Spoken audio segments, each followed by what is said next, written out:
때를 따라 돕는 은혜를 얻기 위하여라는 제목으로 함께 좀 은혜를 나눠보도록 하겠습니다. 여러분 살면서 좀 여러분이 마주하기에 좀 두려운 사람 있나요? 무서운 사람. 무서운 사람. 여러분이 되게 관계성이 좋긴 한데 저 사람 앞에 서면 너무 무서워, 두려워. 그런 사람도 한 분씩 있을 거라 생각해요. 근데 만약에 그 무서운 사람한테만 가야지 내 문제가 해결될 수 있다면 어떡할 거예요? 무서워도 나가야죠. 맞죠? 무서워도 도움을 청해야지. 그 사람만 도와줄 수 있고 해결해 줄 수 있다면 그 두렵고 막 무서운 마음이 있지만은 뭐 그 사람한테 나아가서 도움을 요청해야 될 것 아닙니까?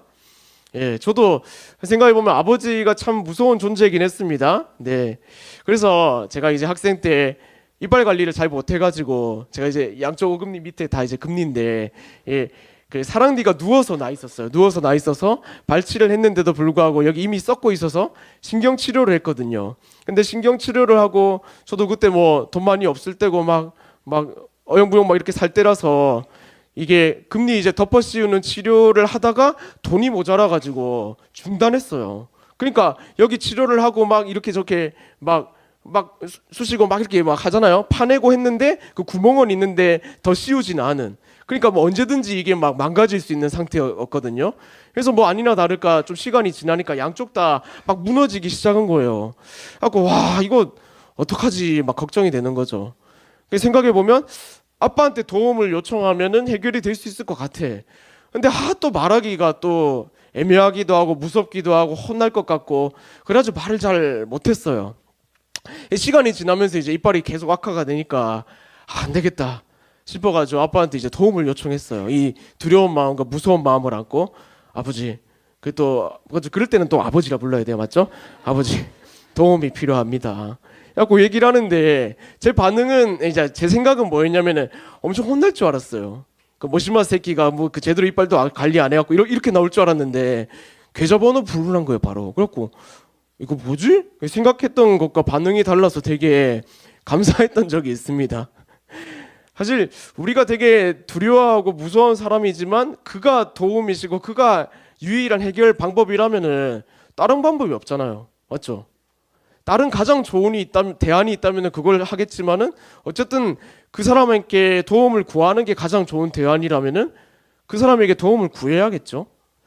성경에서 우리에게 가장 큰 도움을 주실 수 있는 분은 하나님이라고 말합니다. 하나님.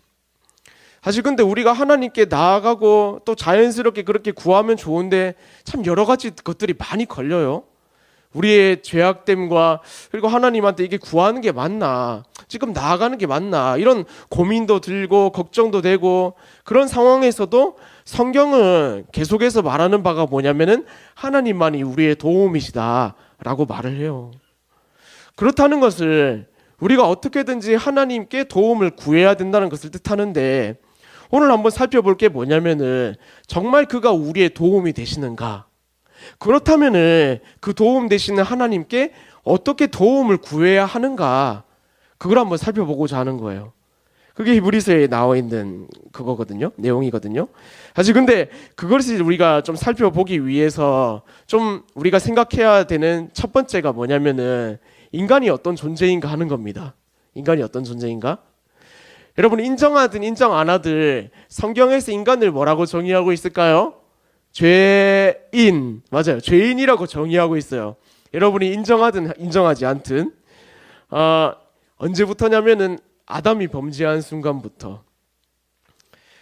사실 많은 사람들이 죄를 뭔가 하나님께서 기뻐하시지 않는 혹은 그의 반대편에 서 있는 행동이나 생각, 그러한 결과라고 생각하기 쉽지만 사실은 죄악이라는 것은 그거가 더불어서 어떻게 정의 내리면 좋으냐면은 하나님과 단절되어 있는 상태, 그렇게 정의를 내리면은 죄의 정의가 명확해집니다.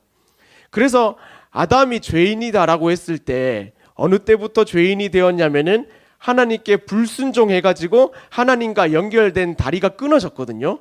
그 순간부터 죄인이 되었고 그가 하는 행동이 모두가 죄가 된 거예요. 왜냐? 하나님과 떨어져 있으니까. 그래서 죄를 그렇게 이해하면은 가장 이제 쉽게 이제 이해를 할 수 있는데 그 죄가 이루어지기 전에 하나님은 사람하고 처음에 약속을 하거든요. 처음에 아담을 딱 지으셨어요. 그리고 뭐라고 말씀하셨냐면은 야, 너가 내 권세와 권위를 가지고 이 세상을 다스릴 수 있게 해줄게. 그러니까 피조물에게 자신의 권한을 다 주신 거예요. 그러나 한 가지 조건이 있어. 그러면서 조건을 내건 거예요. 그게 뭐냐면은 대신에 너가 이 세상을 다스릴 수 있는 권세를 다 가질 것인데 단 하나 조건, 내 말을 들어야 해. 이렇게 하나님이 약속의 조건을 내겁니다. 그게 사실은 뭐라고 부르냐면은 행위 언약이라고 불러요. 행위 언약. 너에게 모든 것을 다 줄게. 그러나 내 말만큼은 순종해야 해.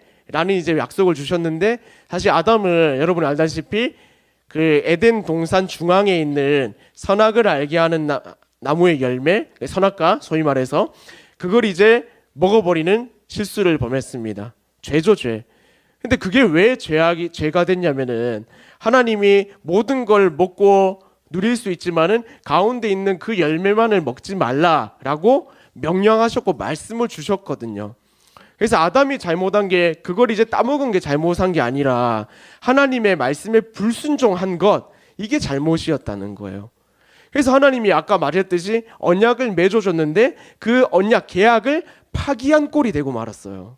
그러니까 하나님과 사람 사이의 영적인 거리가 만들어질 수밖에 없었고, 하나님의 선함과 그리고 인간은 선할 수가 없는데 하나님의 선함으로 연결되어 있는 것들이 다 끊어지고 말면서 인간은 죄인이 돼버리고 마는 거예요.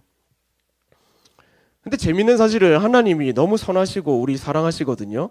그래가지고 행위 언약이 끊어졌음에도 불구하고 계속해서 하나님은 그 언약을 맺으시길 원하셨어요.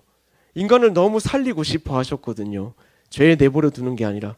그래서 나중에 노아 막 홍수 나가지고 심판이 나잖아요. 뒤에 무지개를 이렇게 보여주시면서 무지개 언약을 맺어주세요. 이제 다시는 심판 안 할게. 말 좀 잘 들으라. 근데 또 말을 안 들어요. 그래갖고 나중에 아브라함이 나와가지고 횃불 사이로 고기가 쪼개지면서 그 사이 횃불이 지나가면서 절대로 내가 너를 버리지 않을 테니까 말 좀 들어 했는데 알겠습니다 해놓고 또 말을 안 들어요. 그래서 언약이 계속 깨지는데 하나님은 그 언약을 새롭게 갱신시켜요. 얼마나 하나님이 우리 사랑하시는가. 그래가지고 이제 오늘 이제 이르게 되는 인물이 있는데 그게 누구냐? 모세가 이제 하나님 앞에서 다시 언약을 맺을 수 있도록 허락해 주셨는데 그게 이제 모세 언약이거든요. 시내 산으로 올라가요. 그리고 나서 40일 40주야 밤낮을 하나님과 함께 있어요. 그러면서 하나님께서 모세에게 주신 게 뭐냐면은 돌판에다 막 이래 써가지고 여러분 잘 아는 십계명, 그리고 구약의 율법, 이런 것들을 주셨단 말이에요. 그런 것들을 주면서 그 중에 하나가 뭐냐면은 제사법이 있어요. 제사법. 이런 법들을 통해서 하나님은 이스라엘 백성 그리고 그의 피조물들과 계속해서 좋은 관계를 맺어가기를 원하셨거든요. 그 제사법을 오늘 한번 살펴보면서 히브리서에 연관된 말씀이 무슨 이제 연결점이 있는가를 한번 찾아보려고 해요. 제사법 중에서도 속죄법이라는 게 있거든요. 이거 이제 속죄법은 뭐냐면은 속죄제가 뭐냐면은 죄를 사함받기 위한 제사 방법입니다. 구약에는 만약에 피를 흘리는 잘못을 했으면 그 다른 사람도 피를 흘려가지고 그 죄를 갚아야 됐거든요. 그래서 이제 그런 법이 막 있었던 거예요. 누가 네 눈을 상하게 하면 찾아가가지고 그 눈을 상하게 하라. 이런 이제 복수법이 있었는데 구약의 법을 보면은 너무 잔인하다 싶겠지만 그거는 약자를 보호하기 위해서 하나님이 마련해 주신 법이었어요. 사실은 막 강한 사람들을 그렇게 해놓고 그냥 이제 있기 쉬운데 약자들은 피해를 보면서 다시 뭐 자신의 이제 상해를 갚거나 이제 그 보복을 할 수가 없는 상황이었기 때문에 보복법이 아니라 사실은 약자 보호법이 구약에 던져진 법이었거든요. 어쨌든 피를 흘렸으면 피로 갚아야 됐어요. 그게 구약의 법이었어요. 마찬가지로 하나님께 대한 죄를 갚기 위해서는 동물을 하나님께 제물로 드리면서 피를 흘려야 되는 법, 이게 속죄제였습니다. 재밌는 거는 이제 그 제물을 하나님께 드리고 피를 쏟으면은 그 제물에, 동물 제물에다가 네 죄를 전가, 그러니까 책임을 전가하다 이럴 때 쓰는 단어거든요.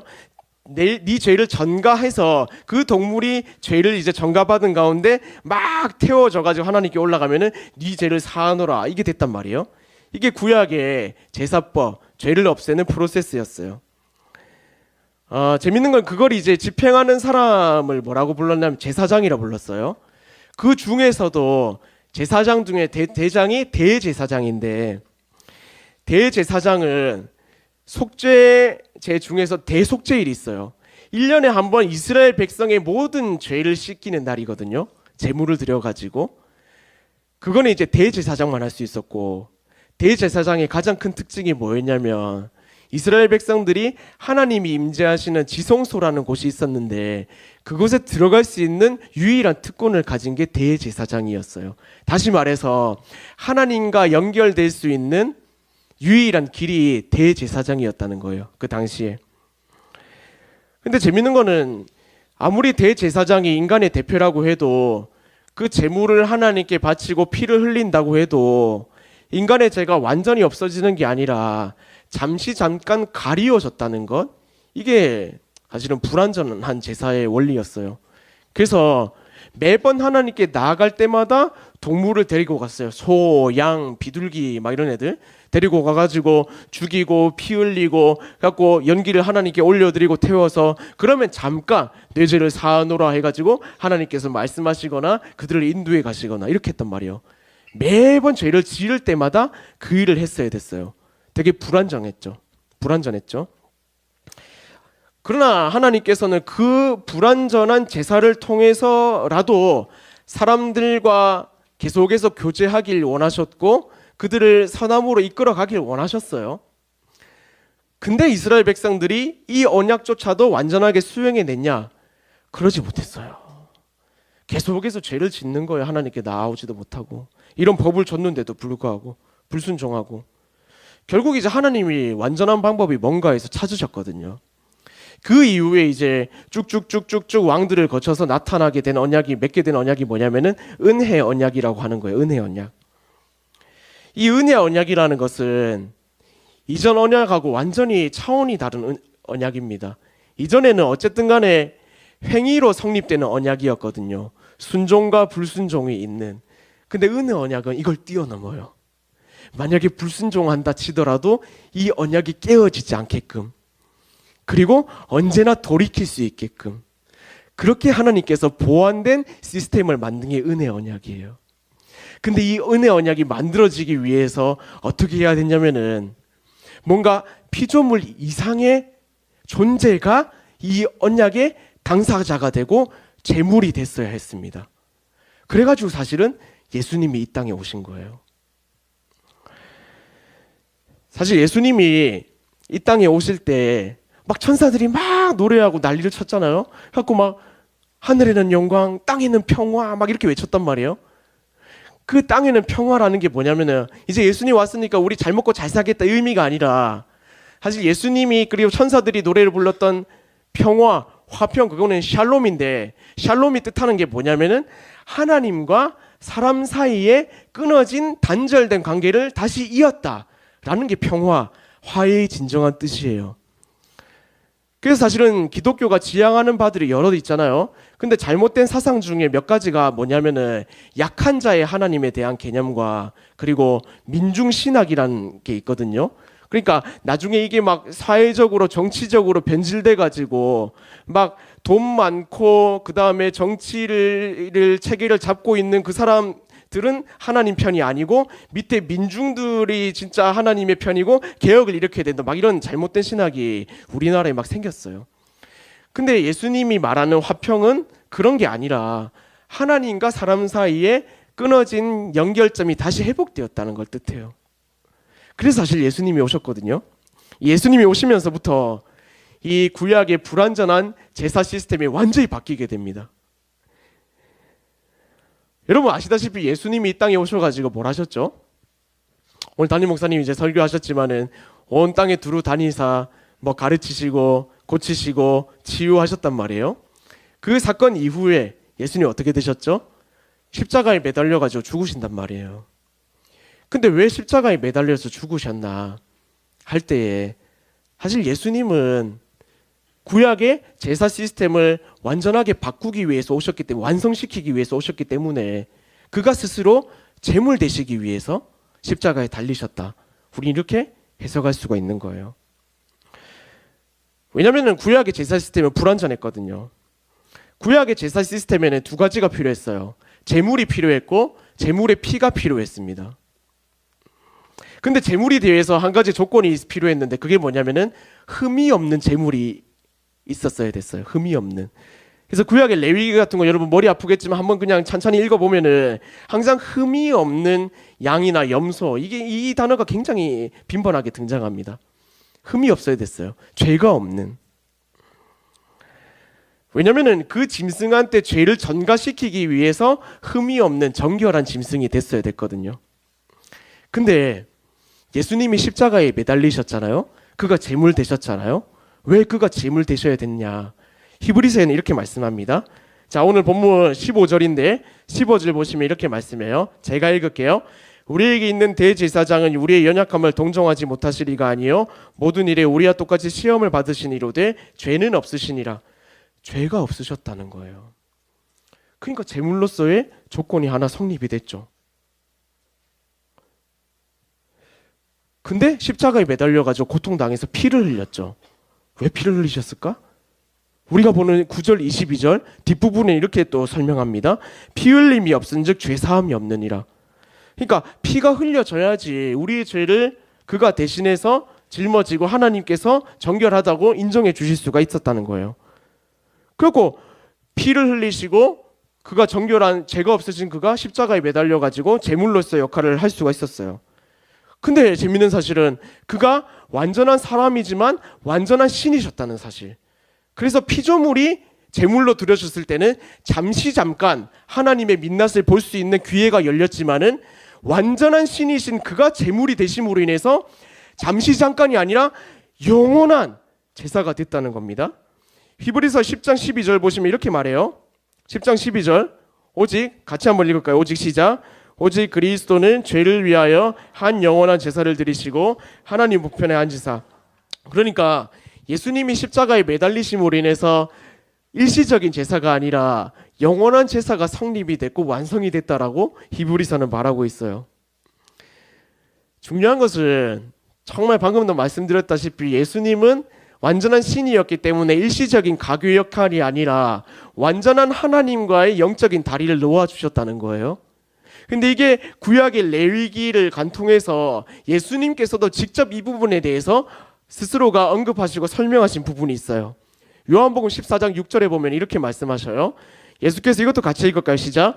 예수께서 이르시되 내가 곧 길이요 진리요 생명이니 나로 말미암지 않고는 아버지께로 올 자가 없느니라. 아멘. 그러니까 예수님이 이 말씀을 통해 가지고 단순하게 나를 믿으면 구원을 얻는다 이뿐만 아니라 물리적으로도 내가 제물이 되어서 너희가 끊어진 그 연결고리를 내가 직접 잇겠다, 나를 통하면은 하나님께로 다이렉트로 갈 수 있는 길이 열린다 하고 스스로를 제물로 드린 거예요. 이게 사실은 하나님께서 우리를 도와주시고자 하는 의지뿐만 아니라 우리가 예수님을 통해서 하나님께 나아갈 수 있는 유일한 길에 대한 프로세스를 설명하고 있는 부분입니다. 참 감사하죠. 사실 그가 죽으심 이걸로 인해서 얻을 수 있는 유익이 굉장히 커요. 그 유익을 한번 생각해 보면 과연 그런 거예요. 예를 들어서 경부고속도로의 가장 큰 유익이 뭘까요, 여러분? SRT의 가장 큰 유익이 뭘까요? 그렇죠. 그 지방과 수도권을 잇는 부산부터 서울까지 다이렉트로 갈 수 있다는 거잖아요. 좀 더 쉬운 예를 들어볼게요. 이거 절대 신격화시키는 거 아닙니다. 이거 할까 말까 하다가 하는 건데, 여러분 분당 우리 교회에 와가지고 제일 큰 유익은 뭘까요? 유찬수 목사님을 직접 얼굴로 볼 수 있다는 게 제일 큰 유익 아닙니까? 물론 우리도 맞죠, 스크린으로 맨날 봐가지고 보기 힘들지만 진짜 그렇잖아요. 그러니까 그런 것과 마찬가지로 예수님의 죽으심의 가장 큰 유익이 뭔가 했을 때 하나님께 다이렉트로 나아갈 수 있다. 이게 제일 큰 유익이라고 말할 수 있다는 겁니다. 어디서나 언제든지. 근데 사실 하나님께 나아갈 수 있다는 거, 이게 너무 기본적인 기독교의 진리 아닙니까 싶지만은, 반대로 생각해 보면은 진짜 이게 쉬운 문제가 아니에요.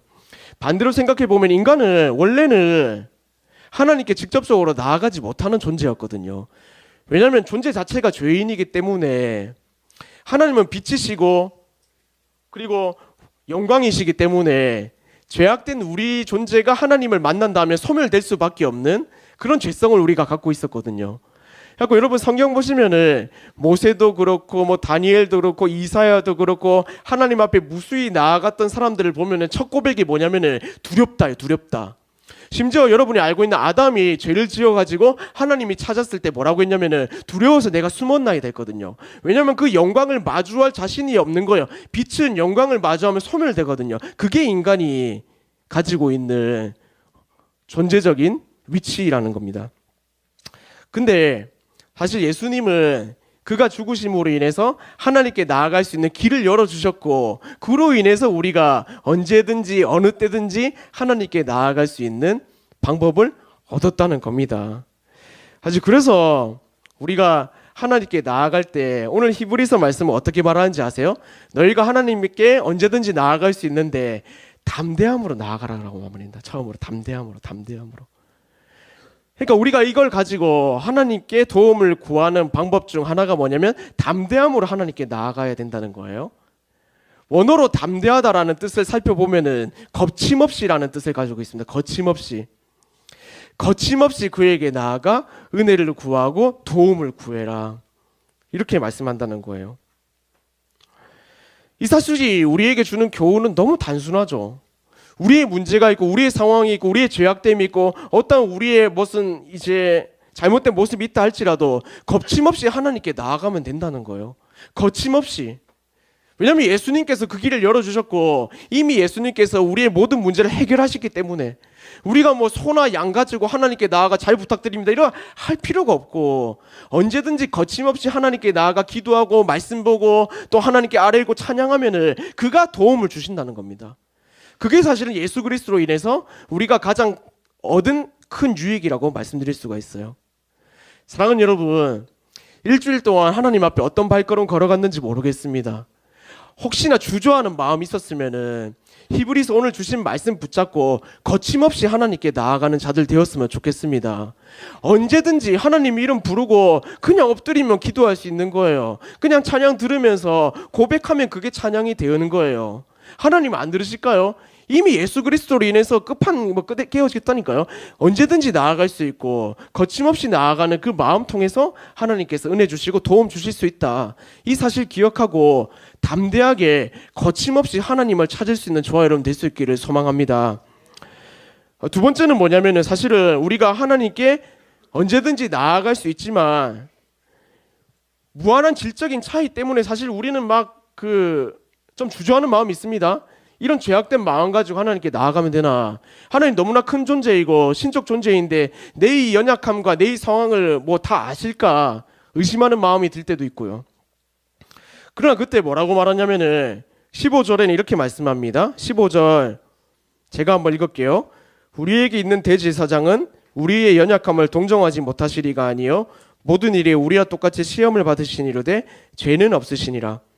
여기 보면은 동정하지 못하시리가 아니다라고 표현하고 있는데 예전 성경이 이걸 또 맛깔나게 표현하고 있거든요. 예전에 그 개역 한글, 여러분 뭐 다 아시죠? 개역 한글였죠? 개역 한글에 보면은 뭐라고 말하고 있냐면은 체휼하신다라고 설명해요. 체휼하신다. 좀 어려운 단어긴 한데 이걸 이제 설명드리면은 체가 뭐냐면은 몸체, 휼 사랑할 휼 해가지고 그 사람의 처지와 동일하되어 그 사람의 모든 것을 다해 사랑할 줄 아는 완전한 공감과 사랑, 이걸 뜻하는 게 체휼이라는 단어예요. 체휼. 예수님은 사실은 십자가 지셨잖아요. 그러면서 모든 아픔을 먼저 경험하셨어요. 그러니까 그가 힘으로 모든 것을 억누르고 해결할 수 있었지만 그럼에도 불구하고 십자가 지시고 모든 아픔을 받으시고 피 흘리신 것은 우리에게 가시적으로 보여주기 위한 효과도 있다고 저는 생각해요. 그러면서 우리한테 메시지를 던지는 거예요. 내가 다 안다. 내가 네 아픔 알고 네 어려움 알고 내가 다 이해한다. 이 메시지를 우리에게 던져주고 있는 거거든요. 그러니까 우리가 하나님께 나아갈 때 거침없이 나아가면서도 과연 하나님이 알까 할 때 의심할 필요가 없다는 거예요. 이미 다 아시고 우리 마음이 어떤지를 하나님께서 너무나 잘 이해하시기 때문에 그가 위로해 주실 수 있고 그가 해결해 주실 수 있다. 이 믿음만이 우리에게 필요하다는 겁니다. 결국 하나님께서 해결해 주실 수 있잖아요. 우리 문제 누가 해결해 줄 수 있어요? 저도 이제 청년 만나면서 신방을 하잖아요. 그래도 이제 그 개인의 문제를 들으면 너무 깊습니다. 우리 청년부 문제들 다 깊어요. 근데 진짜 제가 개인적으로 목사하지만 안타까운 게 뭐냐면은 제가 도와줄 수가 없어요. 돈 문제 갖고 뭐 제가 도와줄 수 있나요? 뭐 저도 돈이 없는데. 이성 문제 갖고 오면 해결해 줄 수 있나요, 제가? 결혼 문제 갖고 오면 정말 마음은 간절해요. 여러분 다 결혼시키고 싶거든요. 근데 뭐 제가 해결해 줄 수가 있습니까? 그런 안타까움이 있어요. 근데 기도는 합니다. 제가 올해 이제 기도하면서 하나님께 뭐라고 작전 기도를 하고 있냐면 지금 주님 이 청년부 30커플 결혼하게 해주세요.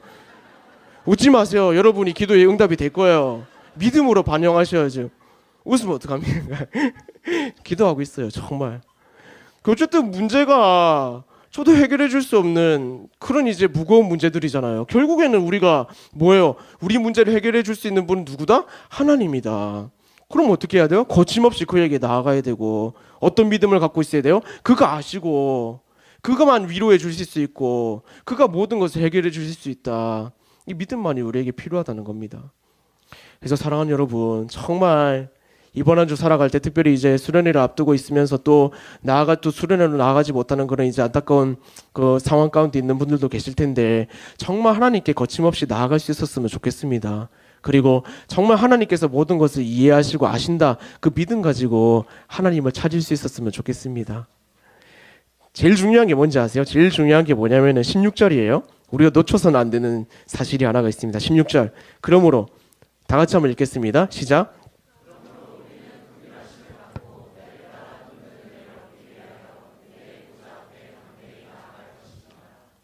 우리가 하나님께 나아갈 때가 언젠가 했을 때 여기 나오는 때를 따라 돕는 은혜를 얻기 위하여 은혜의 보좌 앞에 담대히 나아가라고 했죠. 여기 때는 헬라어로 뭐라고 얘기하냐면은 에이스 유카이론이라 에이스 유카이론. 유는 뭐냐면 좋은을 뜻합니다. 좋은. 카이론은 뭐냐면 카이로스예요. 카이로스 알죠? 크로노스랑 카이로스. 크로노스는 절대적인 시간을 뜻하고 카이로스는 하나님의 때를 뜻합니다.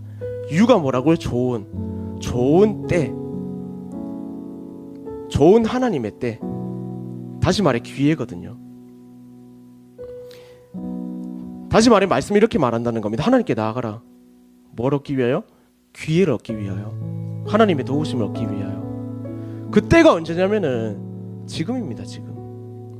우리는 언제나 때가 언젠가 고심할 때가 많아요. 언제 하나님께 나아가야 될지, 언제 하나님께서 도우시지, 언제 하나님께서 내 손을 강하게 하실까? 근데 성경이 말하는 바는 뭐냐면 지금이라는 거예요. 지금 하나님께 나아갈 수 있을 때 그때가 기회라고 말하고 있거든요. 여러분 우리에게 수많은 기회가 주어져 있다는 거 아세요? 예배 드릴 수 있다는 거 이것도 기회의 때고요. GBS 이것도 기회의 때고요. 수련회 갈 수 있는 거 이것도 기회의 때입니다. 그러니까 우리가 시간 지나가면서 기회를 하나하나 그냥 흘러가는 시간처럼 놓쳐버릴 때가 있다는 겁니다. 좋은 하나님의 때, 하나님께 나아갈 수 있으면 그게 좋은 하나님의 때라는 겁니다. 사랑하는 여러분, 그 기회를 놓치지 말았으면 좋겠습니다. 하나님께 나아갈 수 있을 때 그 때를 잡으십시오.